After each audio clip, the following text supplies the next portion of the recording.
Hi, this is Bill, and today's subject is going to be has Aptera basically repeated the mistakes it made during the first attempt to start this company in 2006? And the answer is not only just yes, but even worse.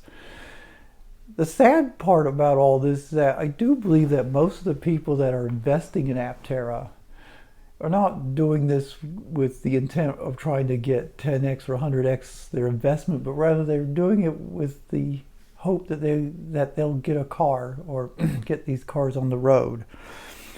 And sadly, there's no way this is going to happen.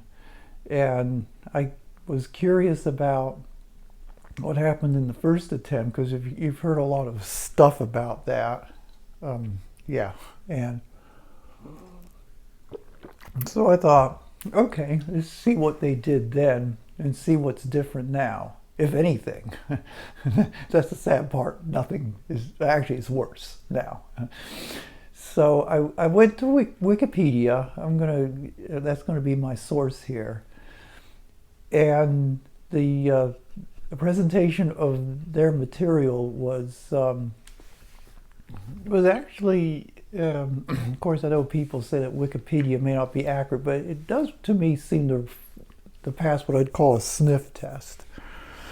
And so, yeah, I've got some notes here. So anyway, the company got established in 2006 and it liquidated at the end of 2011. They were able to raise, I think pretty quickly, $24 million from Google and Idea Lab.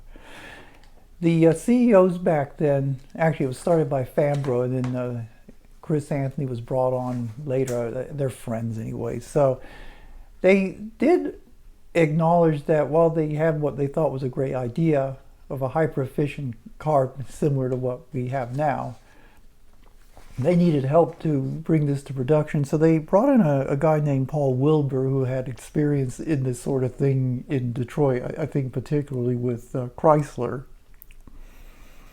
And so, anyway, so according to Wikipedia, and I'm sure this is probably was based on Wilbur's knowledge, they applied for a $184 million government advanced technology vehicle loan from the Department of Energy in January of 2010. Okay, it turned out this loan was rejected because of the three-wheel design. The loan was only going to be applied to four-wheel vehicles. So, and this is what I did not know, but it's interesting, is that Aptera successfully lobbied to change the regulation on this loan such that their three-wheel design would qualify for the loan. So they reapplied. And again, later in 2010, the government felt that they felt that the value proposition or the potential sales would not be sufficient for the three-wheel design to to ensure that they had a reasonable chance of getting this loan repaid. So they basically got it rejected. So the important point here is that they did apply under the three-wheel vehicle, and the rejection wasn't because it had three wheels, but rather it was because the value proposition wasn't there in the opinion of the government. So it was at that point they pivoted to a four-wheel design. And with that, they were able to get a government commitment letter for a $150 million loan, provided that they could raise $80 million in private funding, which subsequently failed, and the company closed up shop in December 2011. So this is important actually, because these figures, say the 184 that they applied for initially, I'm pretty sure these numbers came from Paul Wilbur's analysis of what it would take. And for me, these kind of numbers do seem to pass, I would say, a sniff test, because I mentioned in one of my previous videos on this subject that Cannondale tried to develop a dirt bike, and people were telling them it was going to take $85 million to do this, and Cannondale did not listen. They thought they could do it for 20 and ended up spending $69 million and bankrupted the company and never really got a product produced. So this is an important feature to at least appreciate, that even in the 2010 time frame, where where the dollar is probably twice as valuable as it is now, given all the inflation we've had since then. We were looking at a substantial amount of money to get this the product, and this amount of money, I'm pretty sure, was not something that Fambro or Anthony was believing they needed. This is some expert in the industry needed. What was unfortunate, that they did seek the help they needed, but unfortunately that help did not bring money with it. So the company failed, and at the end of the day it failed because they were unable to prove the value proposition to investors. And it says both to the government and to private investors. So now, this is of relevance too. So in April of 2012, a Chinese automaker called the Zhejiang Poway Group purchased all the assets of Aptera, which, by the way, included the intellectual property right, and I guess the name as well. They purchased the whole thing. I don't know how much they bought it for, but their intent was they would fabricate parts in China, and then they would send them over to the United States for final assembly. And they had this subsidiary company called Zapterra, which would be the USA version of this. Now, of course, Zapterra, ring a bell, anybody? so that's where this comes from. So anyway, the company restarted in 2019 with Fambro and Anthony. And once again, we're going down the same path of mistakes. Probably the biggest one, really big, is that they've been telling us we can get this product into production for $50 million, and I guess now current figure is $60 million. And again, I don't know where they're getting these numbers from. I mean, I did a simple back of the envelope analysis on my previous video on this subject, and I can't see how they can do this really for less than $200 million. I'm probably way low too. If you use inflation adjusted amounts based on what Paul Wilbur was saying back in 2010, you could just double those numbers. So we're looking more like 360 million. And once again, the value proposition is, I think it's a question that has to be debated. Yeah, I mean, sure, the fans think this is wonderful, but that may only amount to 1,000 people. You're not going to sustain a company like this on 1,000 sales. So anyway, the other part that's relevant too is this Zapterra lawsuit. And I guess, to be honest with sorry, I guess to be honest with you, if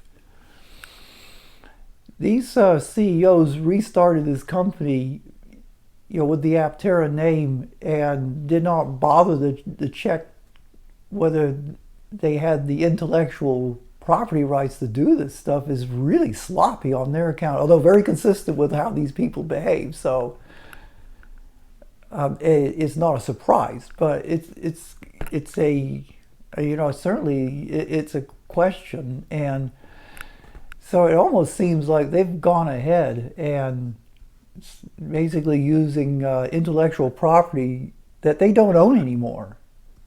And of course, I do agree with the critics. I think this lawsuit is what I would call very opportunistic, but that doesn't really matter. The law is the law, and you can't take, if someone has ownership to this stuff, you just can't willy-nilly use it like they seem to be doing. So I know they had a preliminary court case on this, and I think most of the Zapterra complaints have at least been upheld for further, what do they call it, discovery and investigation. So, yeah, this is going to be a problem too. I mean, it's going to take time and money.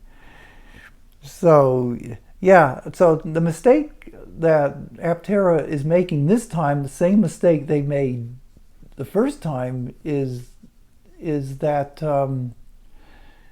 they need way more funding than what they think they need, and the value proposition, given this really high funding, is I think questionable. And in addition to the funding mistake of underestimating what they need, they're also deciding they don't need any help with this. These guys can pull it off. So, yeah, I think this is a really bad situation. Now, yeah, you know, if you're really investing money in Aptera, thinking that this is really going to help you get a car, forget it. The best thing to do at this point is not give them any more money. You got to let this whole thing crash and burn.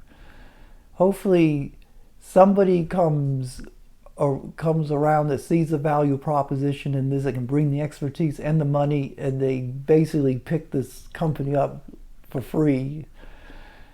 And which, of course, right now is going to be extremely complicated by this Zapterra lawsuit, because if these CEOs don't own the intellectual property, or even perhaps the name Aptera, yeah, you know, everyone's going to get screwed. So that's what I have to say about this. Yeah, these CEOs have definitely not done anybody favors. And personally, I don't care if Zapterra wins a lawsuit at this point. I mean, the investors' money is gone. That's the thing. The only people that probably have a chance to walk away with some money when this all goes crashing down are the CEOs. And if the CEOs have to pay Zapterra damages for this, you know, I actually don't care. Yeah, so in fact, I think it may be a good learning lesson for them. You know, that they don't be so sloppy when they start up these companies. Okay, the value proposition. Let's talk about that.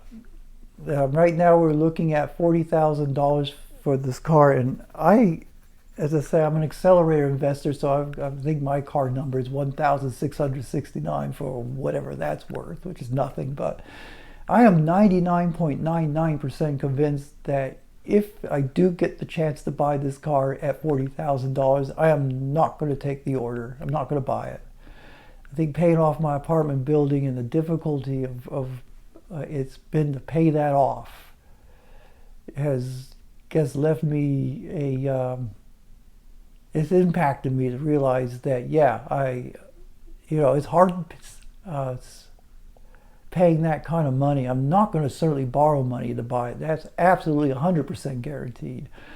And even if I have the money available, which I do actually, but I don't think the value proposition for me is there for this product. So I'm right now going to tell you I'm voting no on the value proposition. You know, when you need to be investing hundreds of millions of dollars for this product. At least that's my opinion. Anyway, I hope you found this informative and useful. And yeah, please comment. Please like and subscribe, even share this. Yeah, I think this is, yeah, I think the Aptera community has to, you know, get real about this, and if there's anything we can do to maybe have some hope we could get a car, you should first stop investing. You know, let this thing crash to the ground, and then you just have to hope that somebody sees the value proposition and just has the expertise and the money to take a production, which unfortunately I think is going to be a few $100 million. So that's what I have to say. Anyway, please like and subscribe. It helps me with my low self-esteem. And until next time, bye-bye.